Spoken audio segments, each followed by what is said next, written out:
Good day everyone. Today we will discuss sobre la indolencia de los Filipinos, also known as the indolence of the Filipinos.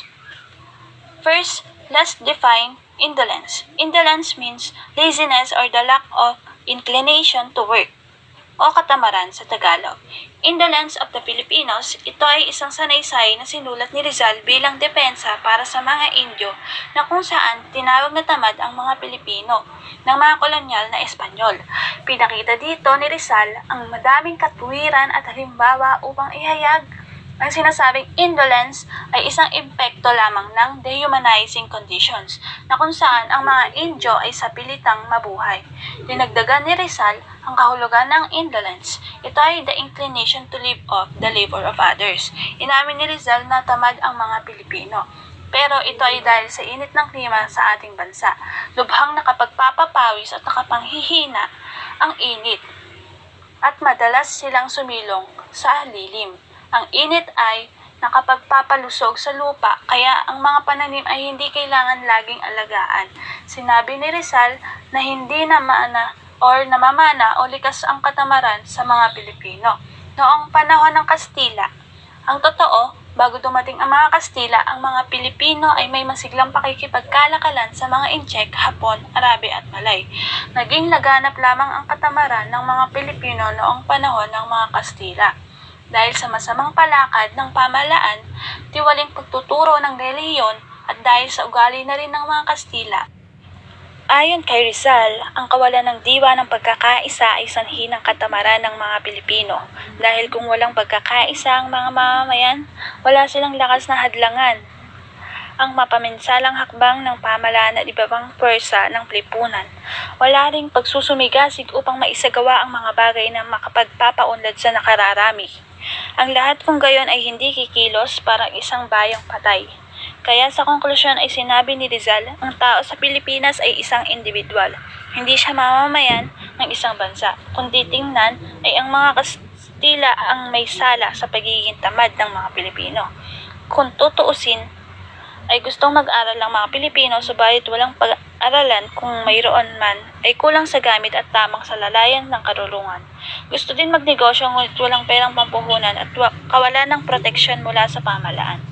Gusto ding magbungkal ng lupa at magtayo ng industriya subalit mataas naman ang buwis at nagsasamantala pa ang mga mamumuno. Maaaring magkaisa ang mga Pilipino subalit pinagkaisa na ito ng mga Kastila bilang isang kolonya at bilang isang komunidad na Kristiyano.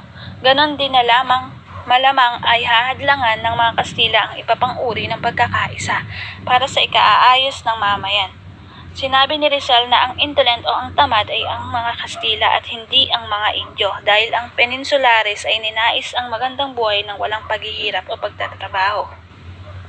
Iyan na nga ang nilalaman ng sanaysay ng The Indolence of the Filipinos na isinulat ni Dr. Jose Rizal. Na-publish ito sa La Solidaridad, Madrid, Spain noong July 15, 1890 to September 15, 1890. Ang La Indolencia de los Filipinos o mas kilala sa English version na Indolence of Filipinos ay isang exploratory essay written na sinulat ng ating Philippine national hero na si Dr. Jose Rizal. Ang purpose ng sanaysay ni Dr. Jose Rizal is to serve our country by telling the truth, to show how we were discriminated, to illustrate how we inherited some of our negative traits from the Spaniards, to let us know how we could rise from oppression, to show us that we have been deceived, to remind us what we were, are, and could be. Salient points. The Spanish reign brought about a decline in economic activities because of certain causes. First, establishment of the galleon trade. Cut off all previous associations of Asia and the Middle East. Small businesses and handicraft industries gradually disappeared. Next is implementation of forced labor. Filipinos were compelled to work in shipyards, roads, and other public works, abandoning agriculture industry and commerce. Kinitil din ng mga Kastila ang pagmamahal ng mga Pilipino sa paggawa dahil sa tinatawag na forced labor. Dahil sa pakikidigma ng Espanya laban sa ibang bansang Europeo at sa mga Muslim sa Mindanao, ang mga Pilipino ay pilit na pinagawa sa paggawa ng barko, pagpuputol ng mga kahoy at paggawa ng mga kuta. Sinabi nga ni Morgan na nalimutan ng mga Pilipino ang kaalaman sa pagsasaka, pagmamanukan at paghahayupan at pagtatanim at pag-aalaga ng bulak. Gayon din ang paghabi ng damit pagkaraan ng 320 taon. Next is, Spain did not protect the people against foreign invaders and pirates. Natives were killed, their house burned, and their lands destroyed. Filipinos were forced to become nomads and became submissive to the mercy of God. Maraming Pilipino ang pinatay at sinunog ang mga tirahan. Napilitan sila magpalipat-lipat ng lugar upang makahanap sila ng kanilang matitirhan. Next is Crook Education System. No course such as agriculture and industry that can be taken by the students to lead the country to progress. Kung meron mang edukasyon ay tiwali ang sistema nito. Ang itinuturo noon ay puros dasal at ibang karunungang hindi magagamit ng nagsisipag-aral.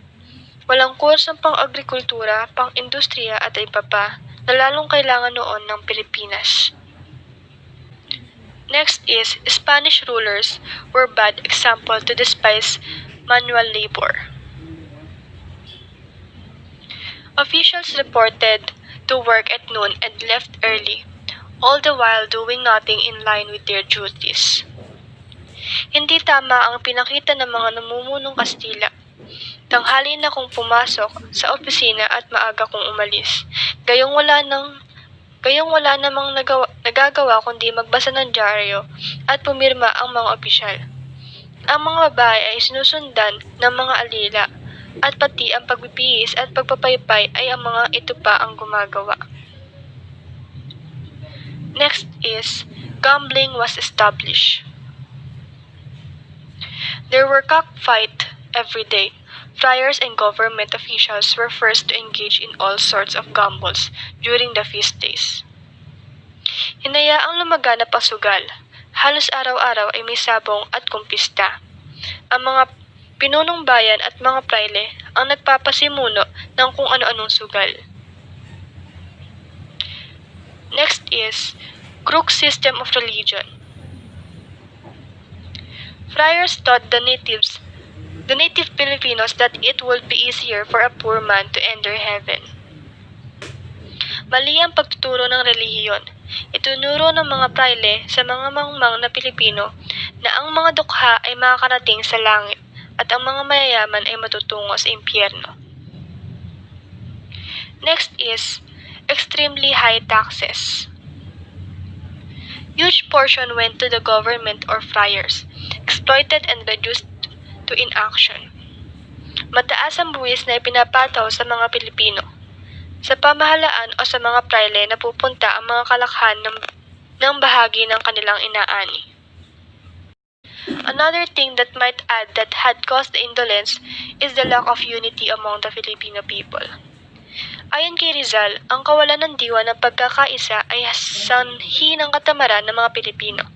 Dahil kung walang pagkakaisa ang mga mamamayan, wala silang lakas ng nahadlangan ang pamaminsalang hakbang ng pamahalaan at iba pang pwersa ng lipunan.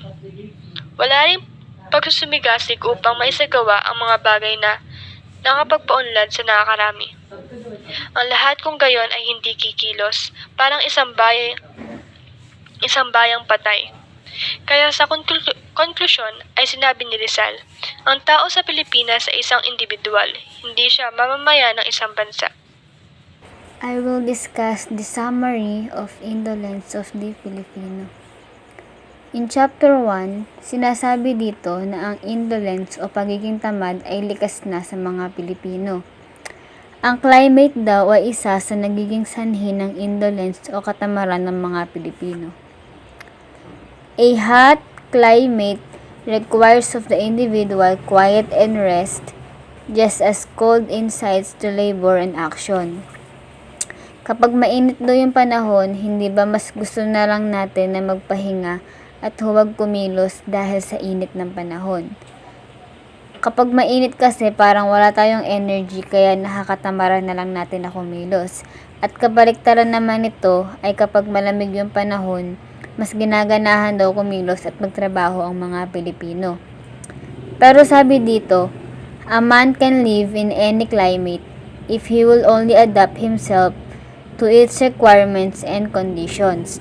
Halimbawa, yung ilang oras na trabaho sa ilalim ng tirik na araw ay katumbas na yon ng isang pagtatrabaho sa mainit na panahon. Parang mabubuhay ka lang kung magtsatsaga ka, na hindi dapat hadlang sa pagkilos kung anuman ang klima, mainit man o malamig. Sabi nga nila, pag may tiyaga, may nilaga. Chapter 2 talks about indolence as chronic illness. Sabi ni Rizal, disease will get worse with inappropriate treatment. This also goes to indolence. Sabi din dito na bago pa man dumating yung mga Spaniards, Filipinos were already trading with other provinces and nearby countries. They were also dealing with mining and agriculture, and that only proved that the Filipinos are not indolent. In Chapter 3, Rizal enumerates several reasons that may have caused the Filipinos' cultural and economic corruption. The frequent wars, insurrections, and invasions have brought disorders to the communities. Maraming mga Pilipino ang naipadala sa ibang bansa upang makipaglaban sa mga giyera para sa Espanya na dahilan ng pagbaba ng populasyon. Dahil rin sa forced labor, ay maraming kalalakihan ang ipinadala sa mga shipyard upang magtrabaho at gumawa ng mga vessels. At ito daw ay ilan sa mga dahilan kung bakit sinabing indolent ang mga Pilipino. Chapter 4 talks about the death of trade in the Philippines.